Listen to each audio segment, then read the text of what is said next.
Pessoal, boa noite, tudo bem? Estamos aqui com o José Eduardo Giraldo, acho que já posso até chamar de curador do conteúdo do Zenvest, e a gente veio fazer alguns comentários sobre a alta da Selic. Enfim, o Copom acabou de anunciar que subiram ela mais 1,5% ao ano, então chegando a 7,75%. Enfim, por que está subindo? Por que subiu isso hoje? Bom, na verdade o Banco Central já vem num ciclo do que se chama de normalização monetária, né?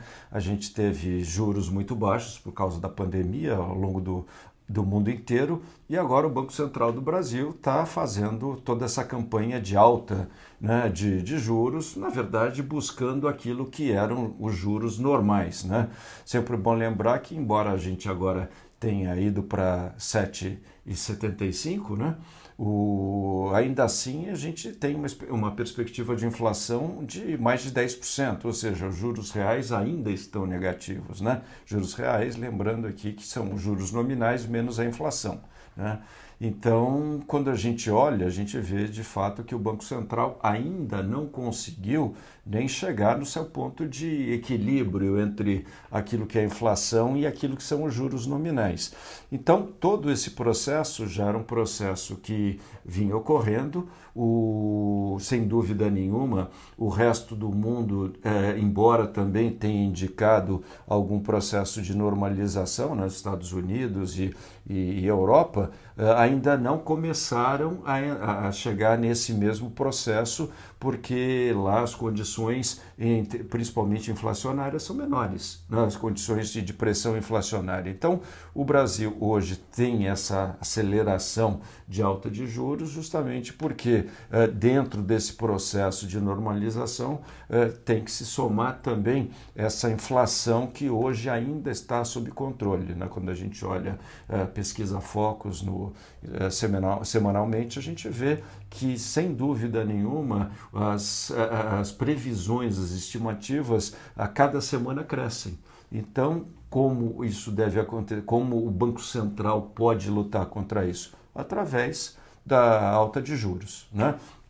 Sem falar, obviamente, daquilo que aconteceu semana passada, né, da indicação do governo do rompimento do teto de gastos. Quando se rompe o teto de gastos, ou seja, quando a âncora fiscal do país acaba sendo desprezada, né, aí efetivamente ficam dúvidas, né, com relação a como a inflação vai se comportar. Inflação essa que está numa tendência crescente já desde do começo desse ano. Então, o que pode fazer o Banco Central, o que vem fazendo, é justamente aumentar juros, né? Então, por isso, é nada mais previsível do que o Banco Central vir cumprindo toda essa programação.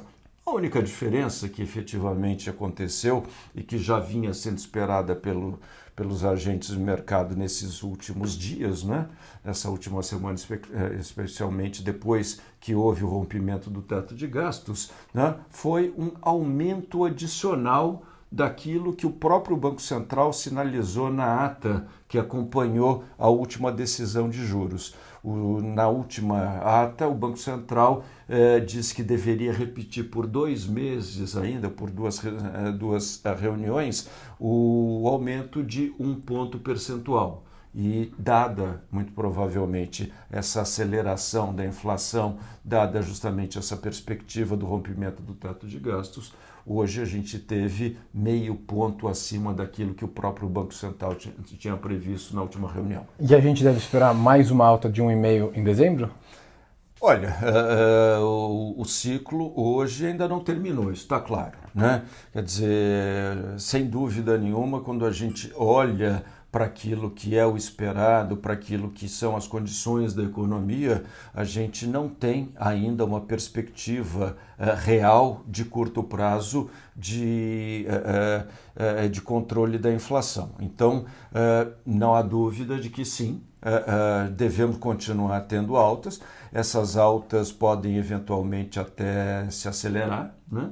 Quer dizer, pode ser que a gente ainda veja, dependendo das circunstâncias e das incertezas de mercado, não só agora em dezembro, mas também para os primeiros meses do próximo ano, altas significativas, talvez.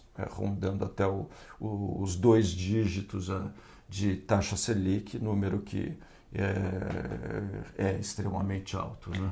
E pensando na carteira do jovem, a gente sempre fala que o jovem, enfim, ele tem tempo à sua disposição, ele pode tomar mais risco, então a gente sempre fala que ele tem um perfil adequado para uma renda variável, né? Pensando no Fernando Figueiredo, que para quem não sabe é o nosso jovem fictício, e a gente tem uma carteira especial para ele, como que essa alta deve afetar sua carteira? Ele deve migrar mais para renda fixa? Lembrando que, enfim, 50% da carteira está investida fora do Brasil, né?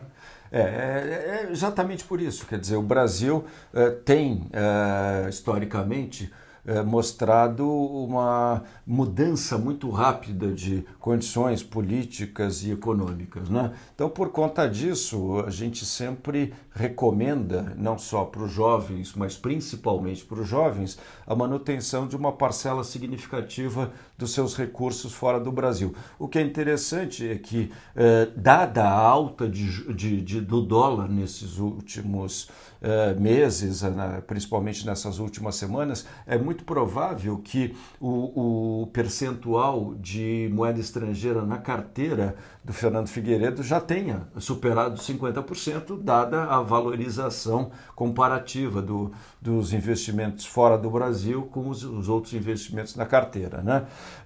Mas o que a gente vê, sem dúvida nenhuma, é que as perspectivas de curto prazo para a renda variável, para o risco Brasil, estão agora, sem dúvida nenhuma, prejudicados, né?